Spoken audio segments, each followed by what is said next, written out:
Alright guys, welcome to another episode of Tech Doc with Rickydees Productions. The crew is here. It is October 26th and we're going to talk about a couple news stories that have been happening and about Android, which is going to be awesome. Okay, so first thing we're going to talk about is Lollipop. So I've been able to flash the developer preview onto my Nexus 7. We're going to talk about it and what we like about it and what we don't like about it. So what I like about it personally, the best thing about it is the animations. The animations look awesome. After using it, you can just kind of play with it. Just clicking every little thing and having just do like a little animation, even if it's just like a little, I don't even know, it's like a little explosion. It's really cool. I love the way it looks. It makes everything feel more connected, and you can actually just kind of play around with Android Lollipop, which is different than any other version of Android before it. So you can actually really tell that this is a really big version compared to like all the other ones before it. And what I don't like about it is battery saving mode. um, I like the idea of it. I use it on like basically every phone I have. It has some type of battery saving mode. The only thing I don't like about the Android Lollipop one is it makes everything red. So up here in the notification bar and down here where your buttons are, it makes it a red bar, like no matter what. And it just kind of takes away from the aesthetic of everything. I wish they would make that optional somehow. I haven't found any options that say you can turn off the red, and I just want it to be there, like saving my battery instead of just making it red for some reason because I really need to know that my battery's dying. Okay, Navi, I already know it's dying. Manuel, what do you like about it? I like how it uses art instead of Dalek, and some G3 users have actually reported seeing some better performance, better battery, and some other stuff, and increased stability on it when they've switched, and so that's going to be a plus. And I like using it. It's going to be interesting to see how we see developers, programmers, and some engineers use the new materialistic design when they go with developing applications or features on the new phones like the Xperia Z3 or the Samsung Galaxy one. Yeah, and one thing to keep in mind if you do have a KitKat device, um, the art that is in KitKat is very different than what's in Android Lollipop. Like it's similar at the same time, but it's a lot more developed and a lot more steady and ready to be used in Android Lollipop. How about you? Mainly the biggest thing that was different for me was animations and everything visually, and kind of going with what Ricky said. That's probably my favorite part, honestly, is all the animations. And I guess you won't really know till you can have it to use it, and like it's very playful. A lot of things you can do, you can play with it. But if you do notice, there's a lot of the Google apps coming out now. They've just updated, and if you pay attention to a lot of how those have updated, then you can actually kind of see what Lollipop will be like. Okay. Hey, is it? Lollipop. It's a lot of great things. I'm excited about it. I want to have it on my phone. And release dates on that is confirmed. So October. November 3rd, when the Nexus 9 goes out to shipping, it'll be out to probably Nexus 5s, Nexus 7s, all over the world. So over the air updates should be happening soon. Next thing is the Nexus 6. Now, The Verge has made a video with hands-on with it, and that was really cool of them. Jealous that they were able to use it, but still, really cool. If you're reading the rundown, there is a link to that in the Nexus 6 portion of it. And we're just going to talk about if we're still wanting to buy it after seeing all this stuff about it. It is $650 off contract. And if it's a Nexus, you kind of want to buy it off contract because it's kind of like weird to buy it on contract to me. Um, Austin, what do you think about this? Are you still wanting to buy it?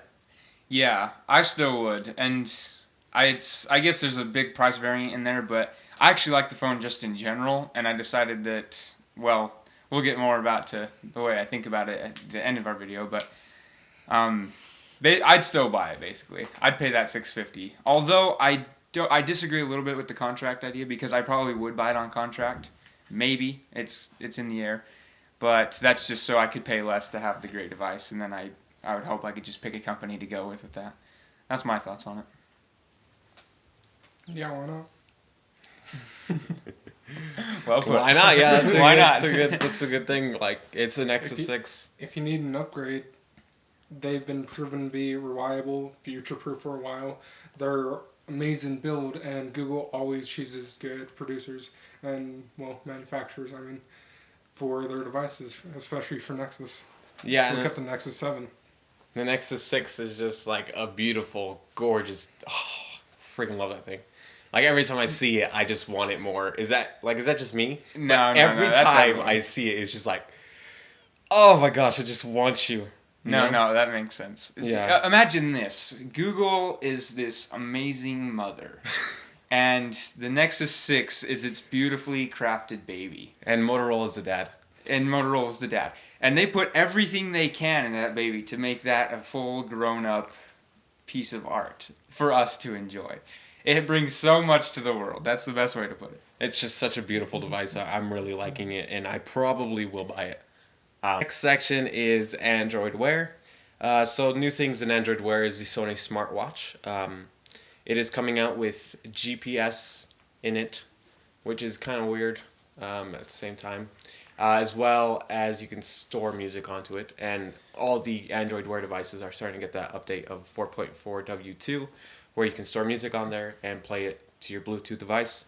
If you've gotten that update, you can go into your settings, and like the second menu is Bluetooth devices, and you can connect to your headphones or whatever that are Bluetooth. Now, the interesting about the Sony Smartwatch is the GPS. Some people are kind of like thinking this is kind of weird because, well, it's your watch is usually is if it's Android Wear, it's going to be connected to your phone. Why are you going to need GPS if your phone isn't like 10 feet away or something? Like either way, if you're like walking around somewhere, you probably have your phone with you because you're going to need an internet connection to navigate. So it's kind of weird that they do have GPS in that device. Well, and real quick, this goes back to our last week's tech talk with the whole it's not a necessity more than it's just a want. Yeah, but it does look nice. I gotta say that. Even with the square design, I kind of like it. It's not as good as the Moto 360 as design, but it still looks pretty We need nice. a picture of the Moto 360 here. Overshadowing the Sony smartwatch. um, and the newest update of 4.4 W2, really, you should be getting that on your Android smartwatch. I already got mine. I don't have any Bluetooth headsets though, so I might just try it with a speaker. And I heard it's actually pretty slow moving your music onto there since it is transferring over Bluetooth. So if you are having troubles with that being really slow, just keep in mind it is Bluetooth you're transferring it over. So next section is inbox. Austin, you want to tell us about this a little bit?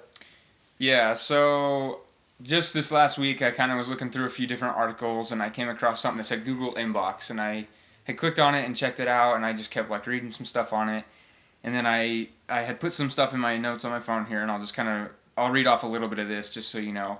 But the basic idea of Inbox is they made it so that it will enhance like and make the experience better in general. And so it kind of just is supposed to coordinate with that and run with it, but it's more of like a social looking app. I went on the Play Store and I had downloaded it, and then I kind of tried to connect, but I noticed that the first problem is you have to be invited. So just real quickly, the only way I guess you can get invited is you have to be invited from a friend, or you have to be invited by Google.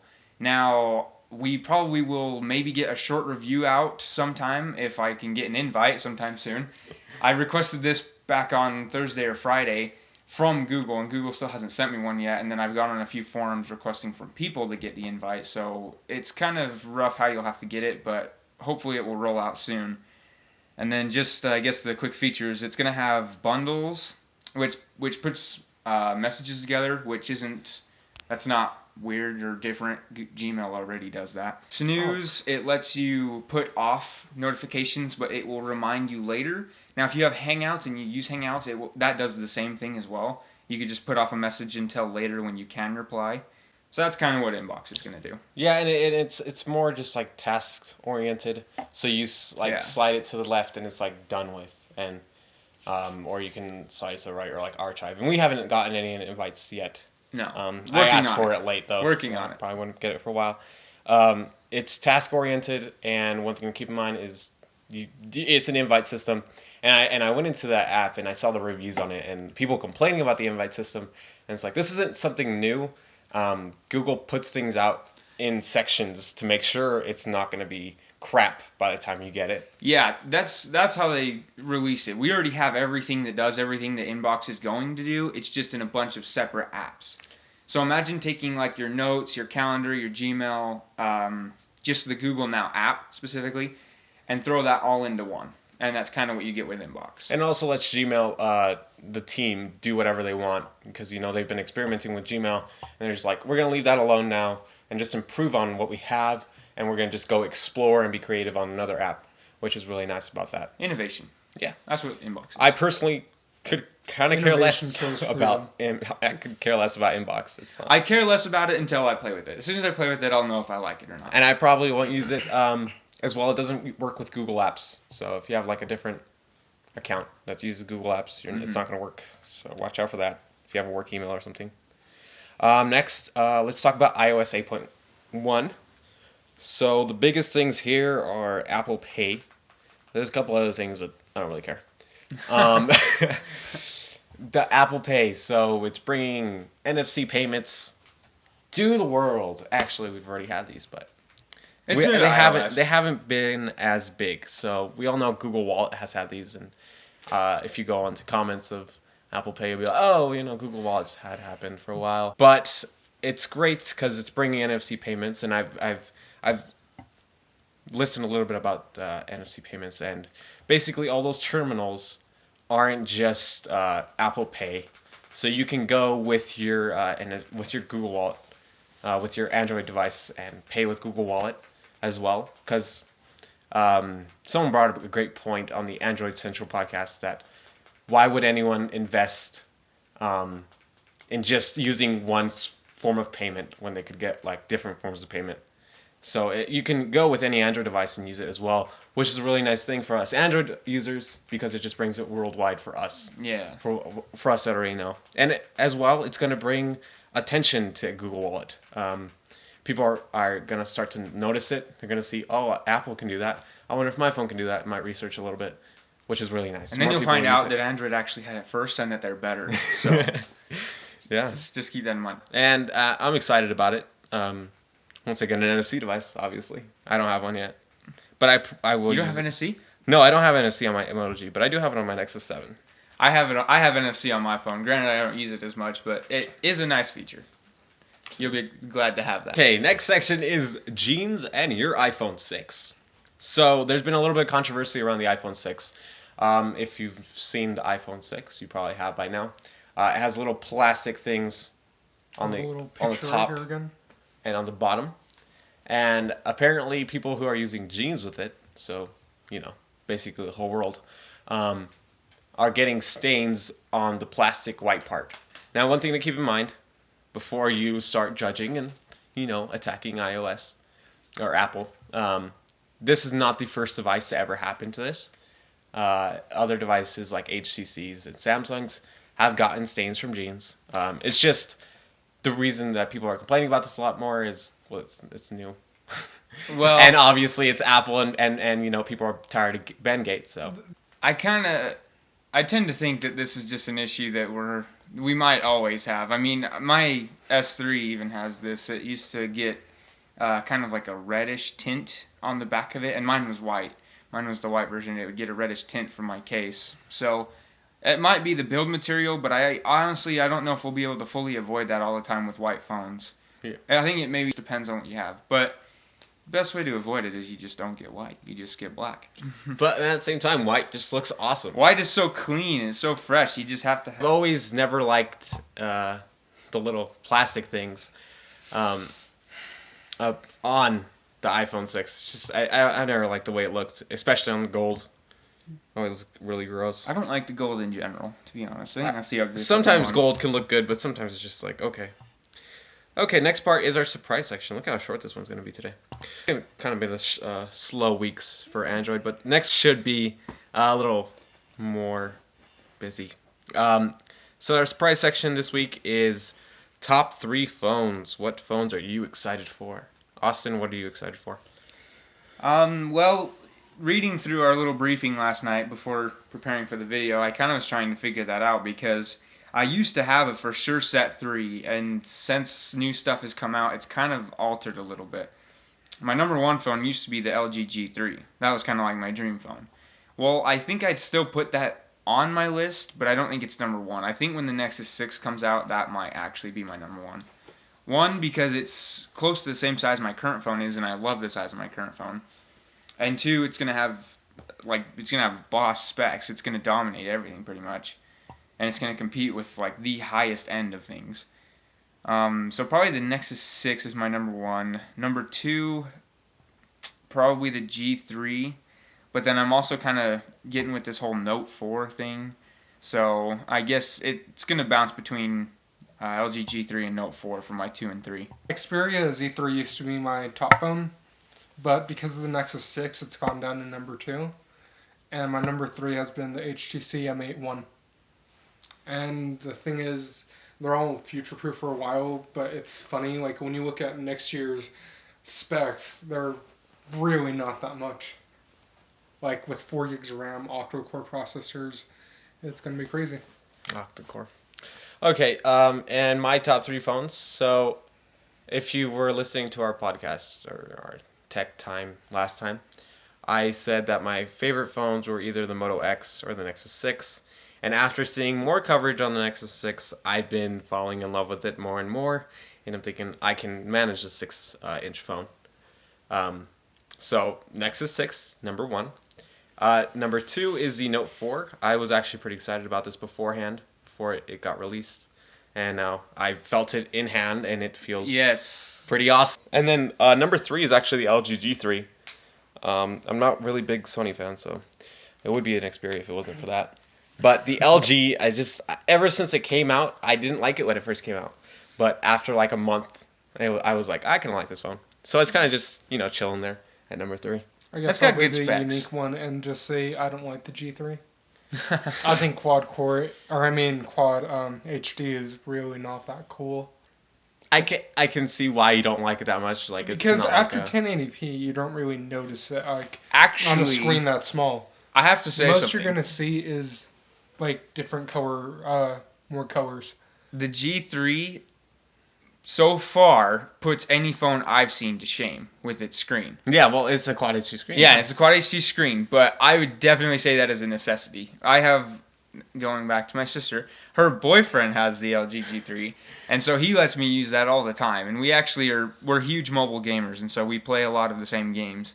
And comparing what my screen is to his, so taking Galaxy 2-year-old screen to this brand new Quad HD screen, it's just revolutionary. It just is something totally amazing. You just look at it and you can see all the fine detail that you wouldn't even know was there normally. In fact, I didn't even know that a lot of the games I was playing had the detail they had until I played it on there. Yeah, and obviously they have to be optimized for that new screen resolution before they can see that. But it's gonna be gonna be the new standard. It's gonna be the new 1080p. Like, It's Yeah. gonna be. I don't understand. Like, I just think I understand what you're saying, Like, and it's you like, can't really why do tell- we need You it? don't need it. no. It's not that. It's just literally after about 3 to 400 PPI, you can't tell a difference. That's why Retina exists on the iPhones. But still, it's gonna be the new standard for Android Like, phones, and it's gonna be, and you just can't get away from it. The S5 Plus, which is coming out in November, is gonna have a Quad HD screen. The LG G3, I bet next year's all the flagships, the S6, M9, whatever's gonna be next year, is gonna have a Quad HD screen. I'll be surprised if they don't have it. Thanks for watching another episode of Tech Talk by Rickydees Productions. Thanks for watching. Remember to like this video if you liked it, like listening to us ramble a little bit, and subscribe to see more of our Tech Talks, more Android Lollipop coverage coming from me, and hopefully an Android, the inbox. Yeah, if I can get an invite to Inbox anytime soon, we'll get out a short put review for that. All right, thanks for watching, guys, and we'll catch you guys later.